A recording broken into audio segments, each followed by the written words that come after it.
नमस्कार, मैं हूं रत्ना और आप देख रहे हैं सी न्यूज भारत। आयोग करते बिहार झारखंड बुलेटिन की ओर। बात होगी धनबाद की, जहां केंद्रीय सरकार के बजट 2026-27 के संदर्भ में भारतीय जनता पार्टी द्वारा प्रेस वार्ता आयोजित की गई है। साथ ही बात होगी हजारीबाग की, जहां नशा मुक्ति अभियान के खिलाफ जागरूकता अभियान चलाया गया है। तमाम खबरों पर विस्तार से चर्चा करेंगे। केंद्र सरकार के 226-27 के आम बजट को लेकर भारतीय जनता पार्टी ने आज बलियापुर पर्जन्य बीएड कॉलेज में प्रेस वार्ता आयोजित की। इस प्रेस वार्ता का उद्देश्य बजट के अहम बिंदुओं को जन जन तक पहुंचाना रहा। प्रेस वार्ता को संबोधित करते हुए भाजपा नेत्री तारा देवी ने कहा कि प्रधानमंत्री नरेंद्र मोदी के दूरदर्शी नेतृत्व में प्रस्तुत ये बजट विकसित भारत के संकल्प को साकार करने का सशक्त आधार है। वित्त मंत्री निर्मला सीतारमण ने इस बजट के माध्यम से ऐसे भारत की रूपरेखा रखी है जहां विकास का प्रकाश समाज के हर वर्ग तक समान रूप से पहुंचता है। उन्होंने कहा कि ये बजट गरीब, किसान, महिला, युवा और मध्यम वर्ग को समर्पित है। उन्होंने कहा कि इस बजट में किसानों की आय बढ़ाने, युवाओं को रोजगार देने, महिलाओं को आत्मनिर्भर बनाने और गरीबों को सशक्त करने पर विशेष ध्यान दिया गया है। आज विगत दिनों पेश किया गया केंद्रीय बजट 2026-27 के बजट सत्र है। हमारे देश के यशस्वी प्रधानमंत्री श्री नरेंद्र मोदी जी के लोक कल्याणकारी भावना और समर्पित लोकहित भावना के अनुरूप है। इस बजट में जहां विकसित भारत की नींव को मजबूत करने का काम किया गया है, वहीं ग्रामीण सुदृढ़ता और संस्कृति के लिए अवसर बनाए गए। केंद्रीय बजट 2025-26 का विषय सबका विकास है, जो समाज के सभी क्षेत्रों में समावेशी विकास पर जोर देती है। इस वर्ष सरकार ने 53,47,315 करोड़ रुपए खर्च करने का लक्ष्य रखा है, जो देश के विभिन्न क्षेत्रों को विकसित करने का काम करेंगी। इस बजट में महिला सशक्तिकरण के लिए जहां सस्ता लोन, बेहतर क्रेडिट सुविधा और बाजार तक पहुंच पर जोर दिया गया है, वहीं अपना सामान बेचने के लिए सी मार्ट प्लेटफॉर्म बनाने का क्रांतिकारी कदम उठाया गया है। केंद्रीय बजट में युवा, किसान, उद्यमी एवं पर्यावरण से जुड़े क्षेत्रों के विकास के लिए अतिरिक्त प्रयास किया गया है। सरल रूप में देखा जाए तो केंद्रीय बजट 2025-26 विकसित भारत 2047 के लक्ष्य तक पहुंचने के लिए एक महत्वपूर्ण सीढ़ी है। मैं स्वयं सिंदरी विधानसभा क्षेत्र की समस्त जनता एवं पूरे झारखंड वासियों की तरफ से इस शानदार बजट के लिए भारत के वित्त मंत्री डॉक्टर निर्मला सीतारमण, वित्त राज्य मंत्री श्री पंकज चौधरी, उनकी समस्त टीम और माननीय प्रधानमंत्री श्री नरेंद्र मोदी जी को धन्यवाद देती हूँ और आभार व्यक्त करती हूँ। यहाँ महिलाओं के लिए 2026-27 के केंद्रीय बजट में महिला सशक्तिकरण को सर्वोच्च प्राथमिकता देते हुए महिला एवं बाल विकास मंत्रालय के 28.183 करोड़ से अधिक का प्रावधान किया गया है।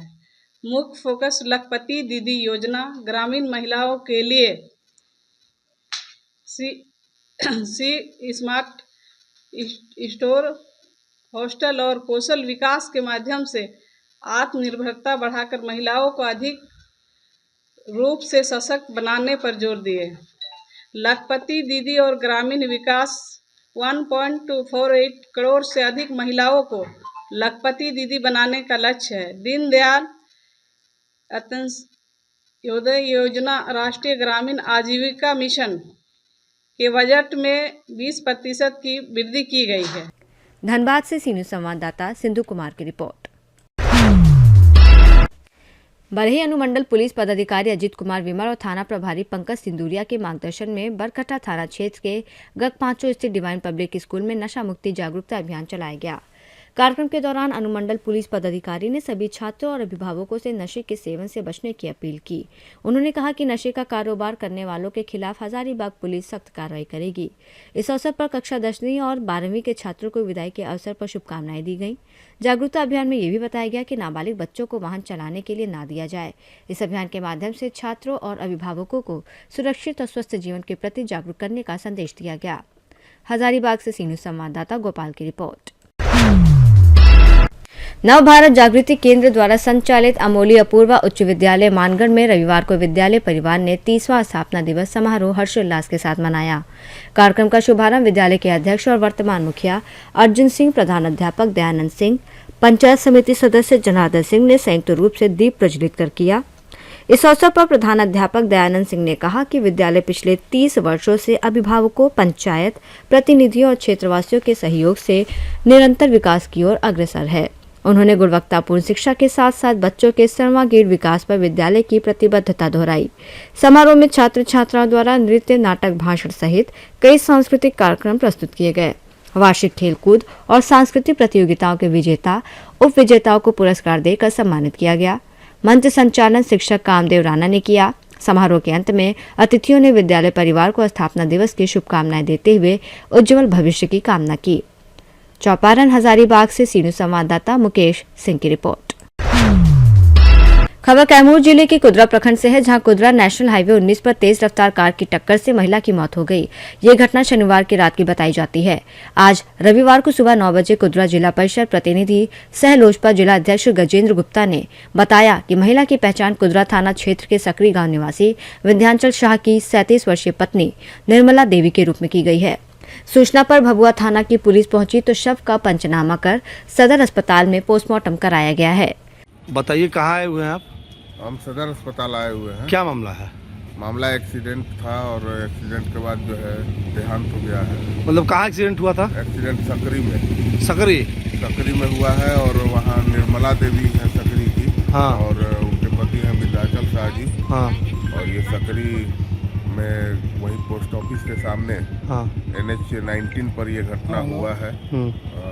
काफी दर्दनाक और काची से टक्कर हुआ था? ये 4 व्हीलर हमको अल्टो लोग बता रहे हैं कि अल्टो से टक्कर हुआ है। अच्छा, पैदल जा रही थी? हाँ, ये पैदल रोड क्रॉस कर रही थी। हम लोग बार बार फुट ओवर ब्रिज के लिए भी बोल रहे हैं कि ऐसे भीड़ भाड़ वाले इलाकों पे फुट ओवर ब्रिज होना चाहिए। और फुट ओवर ब्रिज अगर होता है तो लोग आसानी से इस पार उस पार करते हैं। NHAI बार बार आश्वासन देता है कि फुट ओवर ब्रिज की व्यवस्था जो है की जा रही है कुदरा में 2 जगह, लेकिन अब तक उदासीन रवैया की वजह से और इसके PD और वगैरह बड़े अधिकारी तो फ़ोन भी बहुत कम उठाते हैं। तो ये स्थिति है। NH 19 पर लगातार और विशेष करके सकरी में दुर्घटनाओं का सिलसिला लगातार बढ़ रहा है और ये सबके लिए चिंता का विषय है। हम लोग लगातार इसको अपनी बातों को रख भी रहे हैं और आज दुख होता है ऐसी घटनाओं को देखकर, जब किसी का व्यवस्था बिगड़ जाए, परिवार उजड़ जाए अगर व्यवस्थाओं की लापरवाही की वजह से, तो निश्चित तौर पर सबको बहुत तकलीफ है। तो ये अल्टो की टक्कर से घायल हो गई थी? नहीं, अल्टो के टक्कर से वहाँ घायल हुई थी। हाँ। एम्बुलेंस से 102 सदर अस्पताल PSC प्राथमिक स्वास्थ्य केंद्र कुदरा से रेफर किया गया 102 में। 102 के एम्बुलेंस से भी लाया गया और सबसे बड़ी बात है कि 102 के एम्बुलेंस में सारी व्यवस्था फंडामेंटल उसका जो भी व्यवस्था है सब उपलब्ध है। लेकिन उसका ऑक्सीजन नहीं चल रहा था। इसकी जानकारी हमने सदर अस्पताल प्रशासन को दे दी है और उसकी जो है उसमें ऑक्सीजन नहीं चल रहा था। हालांकि पेशेंट वहां से आए हैं और यहाँ इलाज के दौरान उनकी मृत्यु हुई है। मतलब चिकित्सक ने इनकी मौत घोषित कर दिया है? हाँ, मृतक घोषित किया है। क्या नाम था मृतक का? निर्मला देवी। उनके पति का नाम? विंध्याचल शाह, उम्र लगभग 37 वर्ष है। अच्छा। और ये सकरी के रहने वाले लोग हैं। थाना कुदरा? हाँ जी, थाना कुदरा। आपके बने? हम गजेंद्र गुप्ता, हम वहाँ जिला परिषद के प्रतिनिधि भी हैं, कुदरा दक्षिणी भाग 2 के, और लोजपा रामविलास के जिला अध्यक्ष भी। कैमूर से सी न्यूज़ संवाददाता राम प्रवेश तिवारी की रिपोर्ट। कैमूर जिले से खबर है, जहां कृष्णानगर के पास सड़क दुर्घटना में घायल हुए 50 वर्षीय राजनाथ सिंह पुत्र बैकुंठ सिंह भैरूपुर गांव की वाराणसी में इलाज के दौरान मौत हो गई। शनिवार रात करीब 8 बजे ड्यूटी के लिए साइकिल से निकले राजनाथ सिंह को तेज रफ्तार बाइक सवार ने टक्कर मार दी। उन्हें प्राथमिक उपचार के बाद भभुआ सदर अस्पताल से उच्च केंद्र रेफर किया गया, लेकिन इलाज के दौरान उनकी मौत हो गई। शव को सदर अस्पताल लाया गया, जहां पुलिस ने पंचनामा और पोस्टमार्टम कर मामले की जांच शुरू कर दी है। कैमूर से सी न्यूज संवाददाता राम प्रवेश तिवारी की रिपोर्ट। घोड़ासैन क्रिकेट लीग के रोमांचक फाइनल मुकाबले में बाजार नाइट राइडर्स ने मटन स्टेशन को महज 8 रन से हराकर विजेता कप पर कब्जा जमाया। ये मुकाबला रविवार को घोड़ासैन हाई स्कूल के खेल मैदान में खेला गया। लक्ष्य का पीछा करने उतरी मटन स्टेशन टीम ने भी शानदार मुकाबला किया और 7 विकेट खोकर 155 रन बनाए।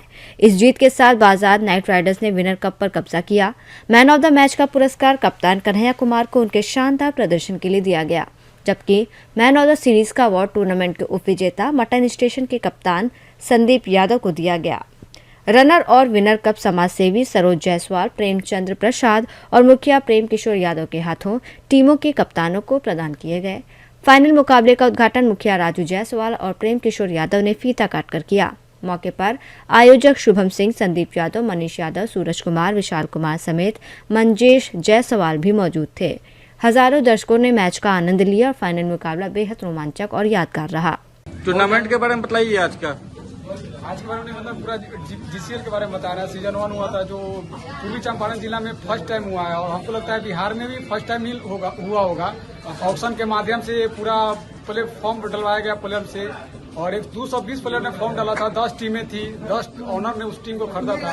उसके माध्यम से शॉर्टलिस्ट करके हम लोग ऑक्शन में जारी किए थे और 150 प्लेयर 10 टीम में खरीदाया था। और क्या हुआ, इस सीजन ये फर्स्ट टाइम हो रहा है और इतने बेहतरीन ढंग से हुआ जो आप देखे ही होंगे। आपने पूरा मैच का एंजॉय किए। घोड़ासैन की ऑनर का भी काफी सपोर्ट मिला, तो हम लोग कोशिश करेंगे कि नेक्स्ट ईयर इससे बेहतर करें। घोड़ासैन की हम लोग 10 टीम बनाए थे, जिसमें 150 प्लेयर अलग अलग टीम में थे। तो हम लोग का ये पहला सीजन काफी सक्सेसफुल रहा और आज हम लोग का टूर्नामेंट खत्म हुआ है और कल से ही सीजन 2 का प्लानिंग शुरू कर देंगे। जीसीएल एक यंगस्टर लड़कों के लिए बहुत अच्छा प्लेटफॉर्म है। हम लोग का पहल जो था कि यहाँ से आईएसपीएल तक का सफर यहाँ से अरविंद ने सफर शुरू किया। हम लोगों ने सोचा कि क्यों ना अरविंद वहाँ तक पहुँचा और लड़के को हम लोग मौका दें। तो एक नहीं होता है कि हीरा तराशने का ही एक प्लेटफॉर्म है। हम लोगों ने वैसा पहल शुरू कर दिया है कि जो लड़के कमजोर वर्ग के होंगे उनको हम लोग जीसीएल के माध्यम से पार्टिसिपेट करवाएंगे और जो लड़का अच्छा खेलेगा जीसीएल उसको पूरा सपोर्ट करेगी, आगे तक खेलने का उसको मौका देगी। देखिए, बहुत बहुत धन्यवाद आपके चैनल से खबर में देखने के लिए। ये जीसीएल जो फर्स्ट सीजन है सक्सेस हुआ और मैं यही कहना चाहूँगा कि जितने भी प्लेयर खेला है सबको मेरे तरफ से जीसीएल और आलिया स्पोर्ट्स की तरफ से बहुत बहुत धन्यवाद। और इस टूर्नामेंट को बेस्ट और सक्सेस बनाने के लिए हम सभी ने काफ़ी सपोर्ट किया, दर्शक को और जितने ऑनर है सभी ने सपोर्ट किया। नेक्स्ट ईयर के लिए जो इतने भी पार्टिसिपेट करेंगे ऑनर, उनको बहुत बहुत धन्यवाद और आरएल स्पोर्ट्स की तरफ से भी धन्यवाद। और यहाँ पे जितने भी युवा प्लेयर खेला है उस सबको भी धन्यवाद करना चाहूँगा। काफ़ी अच्छा खेला, खेल के भावना से खेला और इस टूर्नामेंट को सक्सेस बनाया। और मोतिहारी से सी न्यूज संवाददाता राहुल कुमार की रिपोर्ट। झारहा में आयोजित क्रिकेट टूर्नामेंट का फाइनल मुकाबला उत्साह और रोमांच के बीच संपन्न हुआ। इस अवसर पर आसेहार पंचायत के हैट्रिक मुखिया देवसागर राम मुख्य अतिथि के रूप में मौजूद रहे। उन्होंने विजेता और उप विजेता टीमों को शील्ड देकर सम्मानित किया, खिलाड़ियों का उत्साहवर्धन किया। वहीं फाइनल मैच में धोनी फाइटर आसेहार ने शानदार प्रदर्शन करते हुए खिताब अपने नाम किया। मुख्य अतिथि देवसागर राम ने कहा कि ग्रामीण क्षेत्रों में खेल कूद प्रतियोगिताएं युवाओं को सही दिशा देने के साथ साथ आपसी भाईचारा और खेल भावना को मजबूत करती हैं। इस मौके पर राकेश कुमार, लड्डू कुमार और पिंटू गुप्ता समेत कई खेल प्रेमी और ग्रामीण मौजूद थे। कार्यक्रम का माहौल तालियों और खिलाड़ियों के उत्साह से गूंजता रहा। पलामू से सी न्यूज संवाददाता अमित शर्मा की रिपोर्ट। रातू थाना क्षेत्र अंतर्गत बेलांगी स्थित इंडियन ऑयल पेट्रोल पंप के पास रविवार को एक तेज रफ्तार कार ने बाइक को जोरदार टक्कर मार दी। इस हादसे में बाइक सवार युवक गंभीर रूप से घायल हो गया। प्रत्यक्षदर्शियों के अनुसार योनोवा कार तेज रफ्तार में चल रही थी। टक्कर इतनी भीषण थी कि कार सड़क के डिवाइडर पर चढ़ गई। हादसे में दोनों वाहन क्षतिग्रस्त हो गए। बाइक सवार युवक नशे की हालत में था, जिससे वो संतुलन नहीं बना सका। घटना के बाद मौके पर अफरा तफरी मच गई। स्थानीय लोगों की मदद से घायल युवक को इलाज के लिए अस्पताल भेजा गया। सूचना मिलने पर रातू थाना पुलिस मौके पर पहुंची और मामले की जांच में जुट गई है। पुलिस दुर्घटना के कारणों की जांच कर रही है और दोनों वाहनों को जब्त कर आगे की कार्रवाई की जा रही है। रांची से सी न्यूज़ संवाददाता इमरोज खान की रिपोर्ट।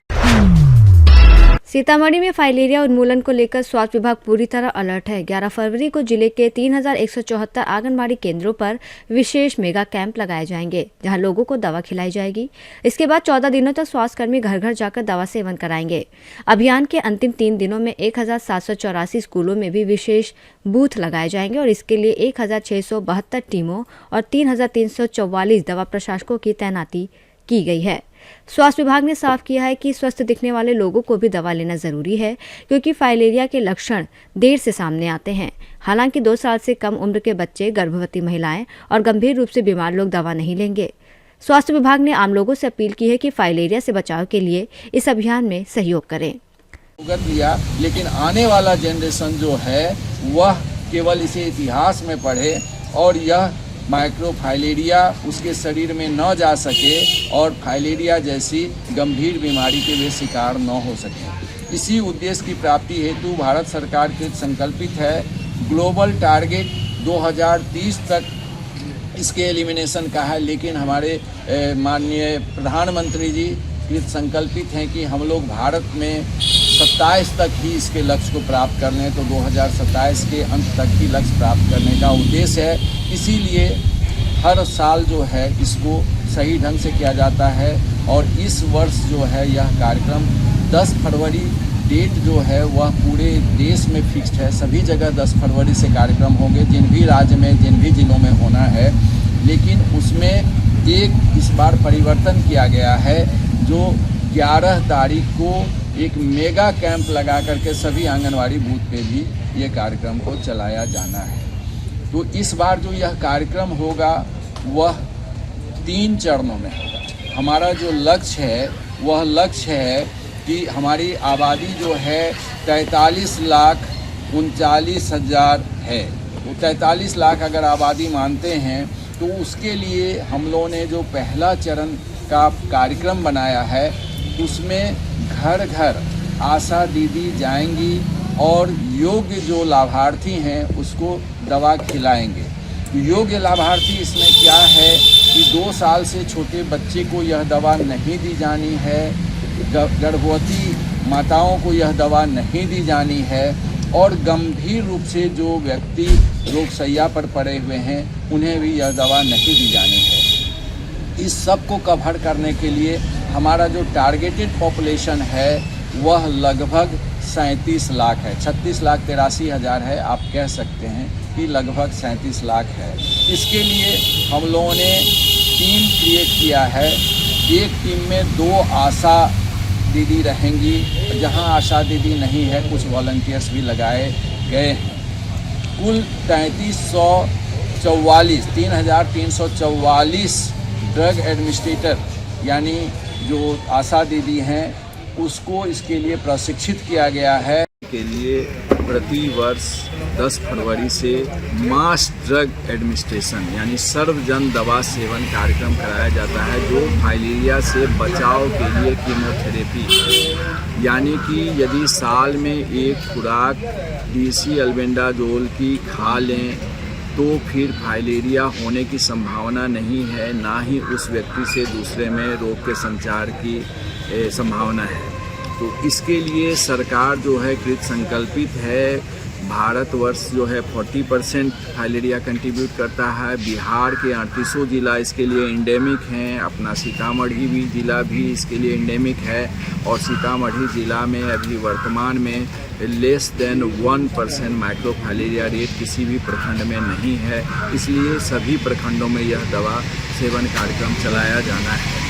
इस वर्ष जो है हमारी आबादी जो है 43,39,000 की जो आबादी है उसमें जो योग्य लाभार्थी यानी कि less than 2 years of age जो है उसको छांट करके, गर्भवती माताओं को छांट करके और जो गंभीर रूप से बीमार व्यक्ति हैं उसे छोड़ करके देखें तो यह आबादी लगभग जो है हमारे 37 लाख की है। 36,83,000 की आबादी को यह दवा खिलाने का लक्ष्य रखा गया है, जिसके लिए हमारे यहाँ जो है ड्रग एडमिनिस्ट्रेटर जो हैं वो 3,344 ड्रग एडमिनिस्ट्रेटर को प्रशिक्षित किया गया है। ये मूलतः आशा दीदी हैं, कहीं कुछ एक जगह जहाँ कम है तो वहाँ वॉलंटियर्स लगाए गए हैं।